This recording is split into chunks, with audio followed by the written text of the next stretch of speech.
여러분 안녕하세요. YC 부동산 장동민 중개인입니다.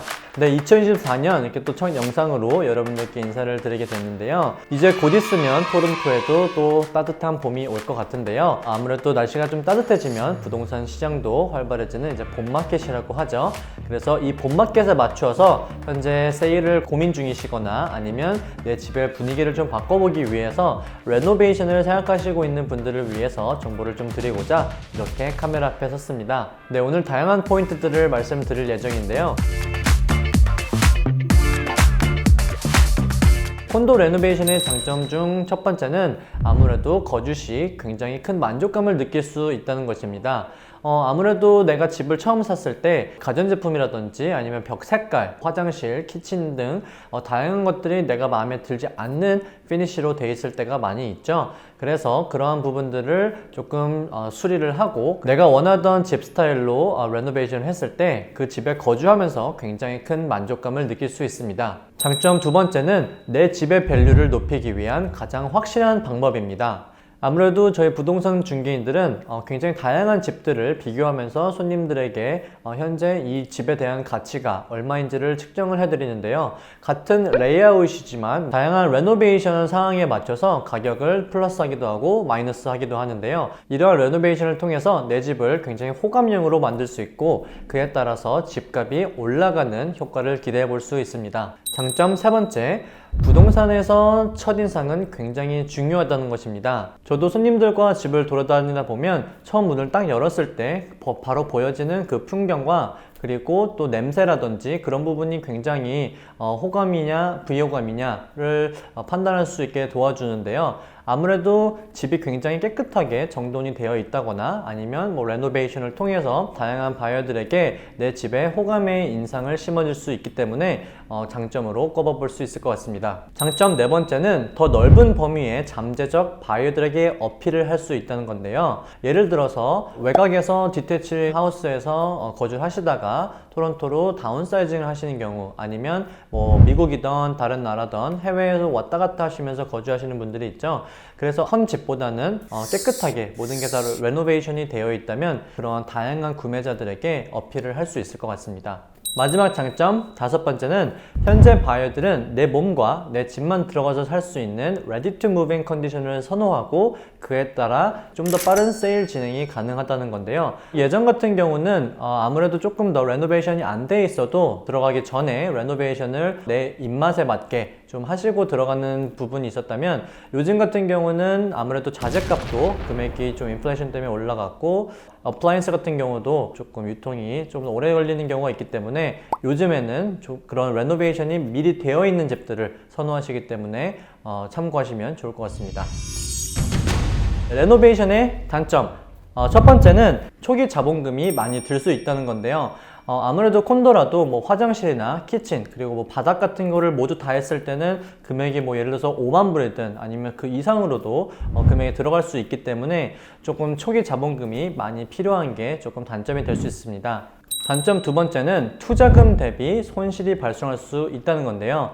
실제로 제 손님께서 15만 불 정도를 들여서 콘도임에도 불구하고 바닥을 정말 비싼 재질의 타일, 말블을 사용을 하셨고 그 다음에 키친에도 정말 좋은 메테리얼로만 다 레노베이션 하셨었는데 같은 빌딩에 정말 똑같은 레이아웃이지만 조금 더 저렴한 자재로 레노베이션이 된 유닛과 가격 차이가 사실 그렇게 크게 나지가 않았습니다. 그래서 콘도 레노베이션을 하실 때에는 아무래도 모든 정말 좋은 거를 다 이렇게 넣어도 내가 투자한 만큼 돈을 다 돌려받지 못할 수가 있기 때문에 단점이 될 수 있습니다. 단점 세 번째는 디자인 트렌드 및 구매자 취향에 따른 선호도 차이인데요. 예를 들어서 제가 레노를 할 당시에는 2020년도 그리고 그에 맞는 트렌드가 있었을 거고 제가 집을 판매를 할 때는 예를 들어서 5년 뒤든 10년 뒤든 또 그 해에 맞게 디자인 트렌드가 바뀌어 있을 수가 있습니다. 그리고 또 내가 좋아하는 것이 모든 사람들이 좋아해 줄 거라고는 또 말하기가 힘들겠죠. 그래서 이 또한 단점이 될 것 같습니다. 마지막 단점 네 번째입니다. 레노베이션 회사 선택의 중요성인데요. 마켓에는 아무래도 정말 다양한 레노베이션 회사들이 존재를 하고 아무래도 너무 싼 가격만 보고 선택을 했다가 내가 원하지 않은 결과가 나올 수도 있고요. 그리고 또한 각 회사마다 추구하는 스타일이라든지 아니면 트렌드가 다르기 때문에 혹시나 트렌드를 따라가지 못하는 회사를 잘못 선택했을 경우 레노베이션을 한 것보다 오히려 마이너스가 될 수 있기 때문에 단점이 될 것 같습니다. 네, 콘도 레노베이션의 장점과 단점에 대해서 알아봤는데요. 이번에는 콘도 레노베이션의 절차에 대해서 알아보도록 하겠습니다. 콘도 레노베이션 절차는 총 6가지로 구성이 됩니다. 첫 번째는 레노베이션의 목적입니다.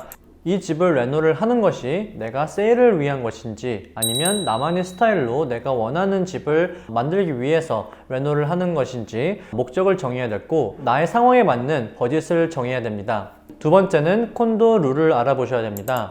콘도 룰을 알아보셔야 내가 이 콘도에서 레노베이트를 할 수 있는지 어떤 부분은 되고 어떤 부분은 안 될 수가 있기 때문에 일단 그것도 확인을 하셔야 되고요. 그리고 세 번째는 레노베이션 회사의 견적을 받고 그리고 회사를 선정하시는 일입니다. 레노베이션 회사들이 아까 말씀드린 대로 굉장히 다양하기 때문에 그냥 한 곳에서만 하시는 게 아니라 보통 한 2군데에서 많게는 3군데까지 업체별로 좀 원하는 스타일이나 아니면 가격 같은 것을 비교해 보시고 회사를 정하시는 것이 중요할 것 같습니다. 네 번째는 콘도 측 보드 어프로브를 받으실 필요가 있습니다. 콘도 보드마다 레노베이션 시 요구하는 사항들이 있기 때문에 그것에 맞게 서류를 전달을 하고 어프로브를 꼭 받으셔야 합니다. 다섯 번째는 기다리고 기다리던 공사를 시작하는 일입니다. 마지막 6번째 단계는 공사 마무리입니다. 마지막 공사가 마무리될 때 컨트랙터 분과 또 집을 보시면서 이러한 부분 저러한 부분이 다 모든 게 마감이 되었는지도 꼭 확인을 해 보실 필요가 있고요. 그리고 콘도 측에도 모든 공사가 마무리되었다고 말씀을 해주시면 됩니다. 이번에는 콘도 레노베이션 시 오너가 해야 할 일들을 정리해서 알려드리겠습니다. 첫 번째는 엘리베이터 부킹인데요. 매니지먼트를 통해 디파짓을 지불하고 컨트랙터와 내 시간에 맞추어서 엘리베이터를 부킹을 하셔야 합니다. 오너가 해야 할 일 두 번째는 콘도 매니지먼트의 레노베이션 시 지켜야 할 사항들이 정리된 콘도 룰 서류를 요청하여서 필요한 정보를 컨트랙터에게 요청을 다시 하시고 매니지먼트 쪽에 정보를 전달해 주셔야 합니다. 콘도마다 조금씩 다를 수는 있겠지만 이러한 서류들을 요청하는데요. 예를 들어서 바닥을 깔기 전에 그 밑에 층간소음을 막기 위해서 언더 패딩 정보를 요청을 하고요. 그리고 electrical 그리고 plumbing license들 그리고 WSIB certificate을 요청을 하는데요. WSIB는 Clearance Certificate이라고도 불리는데요. 이 서류는 WSIB에서 레노베이션 회사 또는 컨트랙터들에게 제공하는 고유 넘버입니다. 아무래도 보험이라고 생각하시면 더 빠르실 것 같은데요. 레노베이션 회사가 혹시 모른 보험 클레임을 위해서 현재까지 WSIB에 요구하는 사항들 그리고 피를 제대로 냈는지 리포팅을 잘 냈는지가 적혀 있는 서류입니다. 중요한 참고사항이니까 꼭 알고 가세요.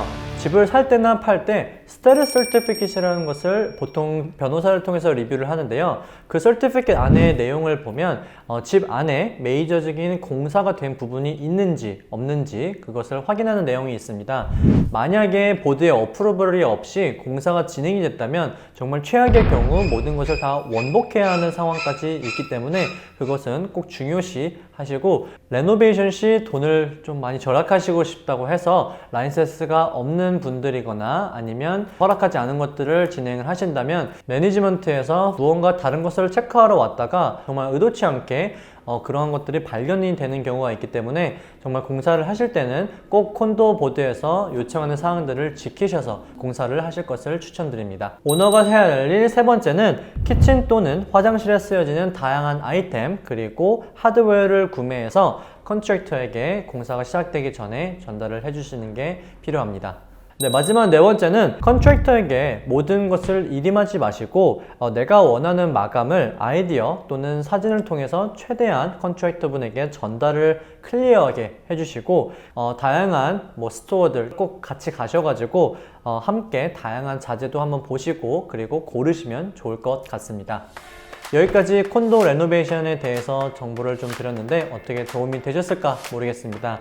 네, 여기까지 YC부동산 장동민 중개인이었고요. 네, 그럼 저는 다음 영상에서 찾아뵙도록 하겠습니다. 그리고 좋아요, 구독, 알람 설정까지 잊지 말아주세요. 감사합니다.